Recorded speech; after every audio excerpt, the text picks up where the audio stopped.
So what's up sa mga kahombre ko dyan? Makagago, wasama na naman nga pala to. At syempre mga kahombre ko, alam nyo na, today is the day kung saan finally tatalakayin po natin ang mga the biggest misunderstood players. The biggest mistakes, the biggest katatawanan, the biggest entertainers, the biggest laruan. Or else, pwede na rin natin tawaging the Toy Boys sa buong Pro League. Boss Jonah and Mr. Longbam. Palakpakan ang mga putang inang yan! Hey! Anyway, mga kahombre ko, follow nyo rin ako sa Facebook page ko.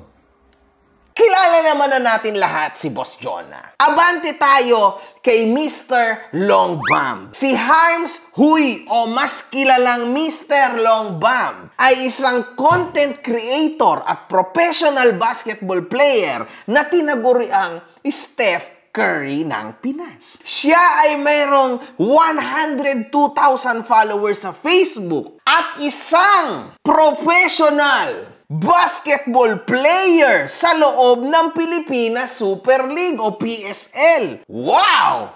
That's your dream. That's my dream. That's our dream. And he's living our dream for free without hardships. Walang kahirap-hirap mga kahombre ko ha. Ginamit niya lang ang kanyang mahiwagang cheat code, Mr. Longbam, 100,000 followers. Wala ka nun, kaya wala ka sa Pro League. Naging champion din si Mr. Longbam noong Season 3 ng Intercolor Hall of Fame. Ayan, meron siyang picture champion, mga siyempre. Hindi ko alam kung ano to, but yes, naging champion siya. At somewhere, naging champion si Mr. Longbam. Mas nakilala si Mr. Longbam sa kadahilanang ito ay nagkaroon ng mga kontrobersiya sa loob ng basketball league. Bakit ba madalas binabash si Mr. Longbam? Kasi yan yung pinagtataka ko rin ha. Kasi hindi ko siya, never ko kinontent si Mr. Longbam, mga kahombre ko, or pinost, or whatsoever. Pero nagugulat ako, bakit itong tao na to, binabash? Maraming nagsasabi na para siyang may disability daw, bla bla. Parang hindi naman, for me, no? Parang hindi, wala naman siyang disability. Hindi ko alam bakit yun na sinasabi ng mga tao sa kanya. Kaya pala siya dinudumog at dinumog ng bash sa kadahilanan na matindi ang mga issue ni Longbam o Mr. Longbam sa loob ng basketball court. Tulad ng pagiging mayabang niya, masyadong pisikal, kapag talo na, pikon, lahat na yan mga kahombre ko. Or else, pinapasahan siya, tira lang siya ng tira. So parang nilalaro niya lang po yung laro. Laro na nga, nilalaro niya pa. So grabe na yon mga boss, di ba? At syempre, matutunghayan natin yan sa pagkakataon na ito. Kaya ako nga siya content. Kasi nangyari na naman yung mga ginagawa niya sa mga naunang liga na hindi professional na pinasukan niya. Suspended po agad si Mr. Longbam nung isa sa mga una niyang laro, no? Games. Si Mr. Longbam ay nasuspend at na-fined ng 15,000 pesos. Sa kadahilanan nagbigay komento ang PSL Commissioner na si Jerry Esplana sa isang laro ni Mr. Longbam, kung saan ito ay sinagot ng pabalang ni Mr. Longbam. Sabi ni Mr. Jerry, napanood ko yung laro nung Longbam. Real talk lang, when he was inside, ang slow nag-offense ng team niya. Andun lang siya, walang takbo rito o takbo roon. Parang disarray yung offense. So, okay, wala. Very professional si Mr. Esplana kay Mr. Longbam, ba? Wow! Ang sagot po ni Longbam, pwede naman tayo mag 1v1 kume para makapag-comment din ako kung ano rin ang dala mo sa loob ng court. Real talk lang din. Sumasagot, mga malupit, di ba? So now, after nun, bang! Suspended si Mr. Longbam. Pagkatapos nun, na-fine pa ng 15,000. Imagine niyo nung mga panahon na yon, 0 point. 0 rebound, 0 assist, 0 steal, 0 block. Parang 2 fouls ata. No turnover, so good. Pero, isang suspension at isang fine. 15,000 mga boss. Wala na ngang kinikita kasi maliit lang sweldo ng mga ito na fine pa ng 15,000. Baka nga mamaya libre lang to eh. Kumbaga for publicity lang to si Mr. Long Bomb, mga kahombre ko. Ngayon, mga kahombre ko, eto na yun nangyari nung nakalipas, no? Na-eject po si Jonah at si Mr. Long Bomb. Dahil tinulak ni Jonah si Mr. Long Bomb.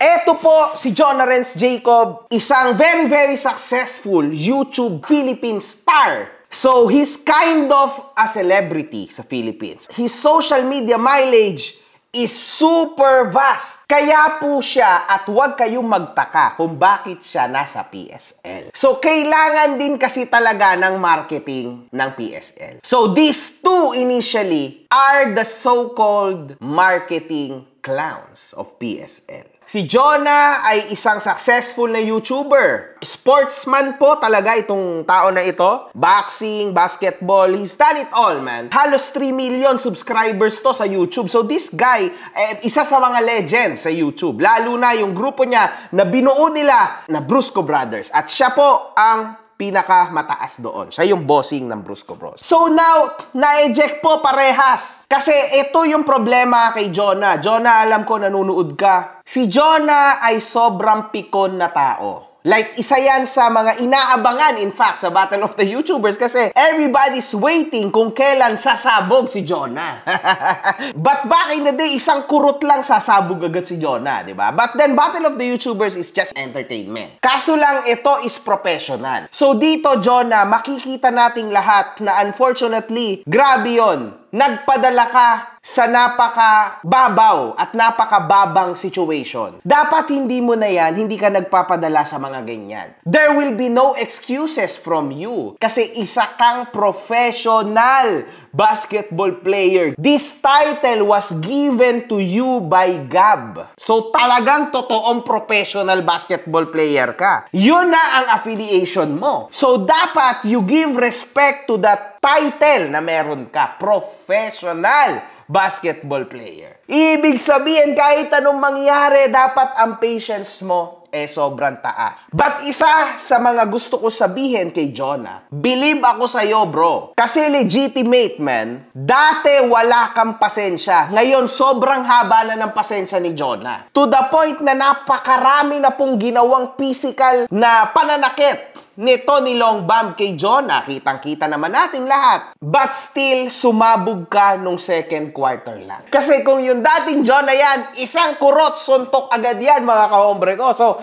kahit papano, may changes na kay Jonah. The way he plays like a professional basketball player now, mga kahombre ko. Legit ha. Second quarter, ongoing ang second, naka 14 points na siya. In a pro league. Hindi siya basta-basta pro league ha. Naglalaro dyan si Mac Cardona, si Pingri, so mga ex ng PBA. So ibig sabihin, mga kahombre ko, may tira na to si Jonah. Yung mga naglalaro dyan, talagang professional basketball players. This is a pro league. So dito, mga kahombre ko, makikita din natin sa kaganapan na ito. Tinulak din po ni Cardona si Mr. Long Bomb. Ito ay syempre normal lang to, no? Bilang bugso ng damdamin dahil alam din sigurado ni Cardona kung gaano katindi ang effort ni Jonah sa lahat ng bagay. Kasi araw-araw silang magkakasama. Normal lang na nagkakaroon ng tinatawag na bond. Nagbigay ng pahayag ang dalawang panig sa nasabing insidente, mga kahombre ko. At ayon kay Mr. Long Bomb,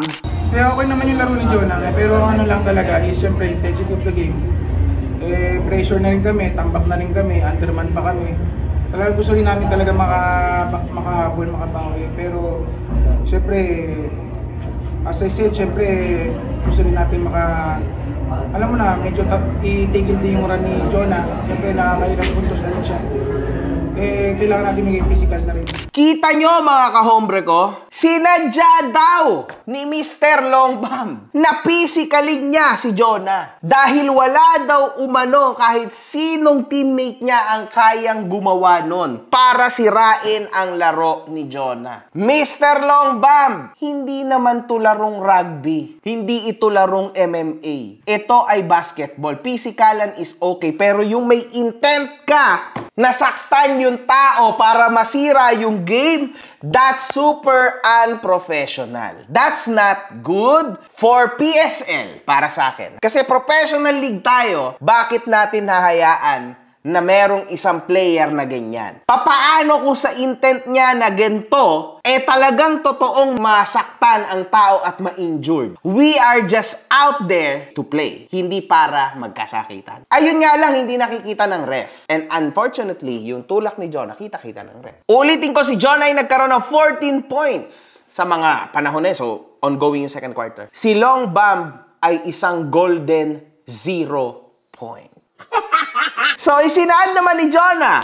Mga kuya, wala naman akong sa kahit ako'y pinunti. Pumunta ako dito para maglaro, para manalo yung team ko. Binibigay ko yung best ko.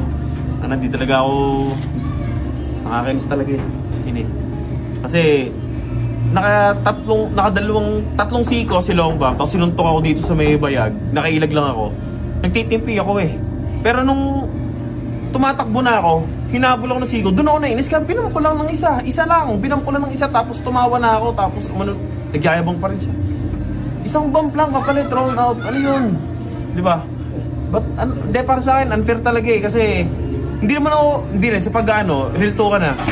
Si Longbam, minsan lang mag-training, kita nyo naman, pinagagagawa sa court, di ba? Kita nyo naman parang nantitrip lang, o, sige, mayaman siya, ganito, kita nyo naman.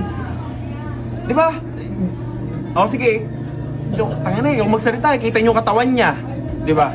Hindi nagda-diet, hindi nag-gym, hindi nag-workout, hindi nagta-training. Ako, ginagawa ko lahat kahit mahirap. Iba na to. So, kitang-kita po natin dito kung sino ang tama at mali. Maling-mali si Mr. Longbam. Hindi ganyan ang professional league, Mr. Longbam. Merong isang bagay na nakakapaghiwalay kay Jonah, kay Mr. Longbam. Si Jonah po ay super dedicated sa mga bagay-bagay. You can see this. In fact, from 0, nagkaroon siya ng 3M subs. From 0, yung Brusco Bros, nagkaroon sila ng 3M subs plus. So, that's in total 6 million plus subs. Imagine niyo mga kahombre ko kung gaano kahirap yun. Imagine niyo mga kahombre ko kung gaano katinding dedikasyon at kung gaano katinding passion at kung gaano katinding dapat tuloy-tuloy ka. Consistency. Yun dapat na nasa utak mo upang makamit mo yan. Yan, tatlo na yan mga kahombre ko. Yung nakapag-differentiate kay Jonah, kay Mr. Longbam. Kumbaga, sa laro, mga kahombre ko, itong nangyari na to sa kanilang dalawa, everybody knows that this is just a big marketing of PSL. Kailangan ng hype. Kung hindi puputok yung league. Everybody knows this, man. So this was the changing point of Jonah's and Mr. Longbam's career. Sana! Ito na yung chance nila maging pro. Ito yung bonus stage, kumbaga sa laro, para kay Jonah and Mr. Longbam. Jonah dedicated his life para maging professional basketball. Dati pa, talagang legit mga kahombre ko. Kita ko yan personally. Bagong taon, bagong talpakan, meron o wala lang naman pipiliin nyo eh. Nasa link down below, nakapin. Try mo meron o wala lang naman pipiliin mo. Let's go! That's why yung bonus stage na binigay ng Diyos sa kanya, hindi niya nilaro. Hindi niya tinreat as bonus stage. Tinreat niya ito as do or die situation. So wala siyang choice kundi pagbutihin dahil sa passion niya and sa drive niya. And actually mga kahombre ko, a lot of you guys are bashing Jonah. Pero grabe, kudos to this guy. 14 points yung second quarter ay ongoing pa lang sa isang professional league mga kahombre ko. That's hard. And sa totoo lang, nakikita ko yung tao na yan sa Instagram niya. And he's actually training every day. He's eating his dietary foods every day. Doon pa lang mga kahombre ko, sobrang hirap na. Ako nga, hirap nga mag-diet eh. But this is Jonah's mentality. Like Kobe, kaya siya Kobe eh. Mamba mentality. Ganyan yon mga kahombre ko. That's hard. And you can see that hardship kay Longbam. He treated this bonus stage as bonus stage. That's it. Wala na. Kasi you can see that he is out of shape. As Jonah said sa interview, he is actually out of shape. To play basketball, kailangan nasa shape ka. This is a quite respectful sports. Hindi to biru-biruan. Basketball is a real hard work, hard sport. Pero sa pinapakita ni Longbam, parang isang malaking biruan lang ang basketball at pro league sa Pilipinas sa lagay na to. And it's not good, mga kahombre ko. Para sa image ng mga professional players at para sa mga Pilipinong mga bata na nangangarap pumasok as pro players. Mali yun, di ba? Isipin nyo, out of shape, tira lang ng tira, walang pakialam sa plays. Wala siyang pakialam, all in all. So he remained as the clown of PSL. But Jonah is not a clown anymore. Now may position na siya sa PSL because of hard work. Exactly para siya si Kobe. Nagsimula na wala namang ganung katinding talent. Kaso hard work, meron. And hard work beats talent. One love. Good fucking vibe.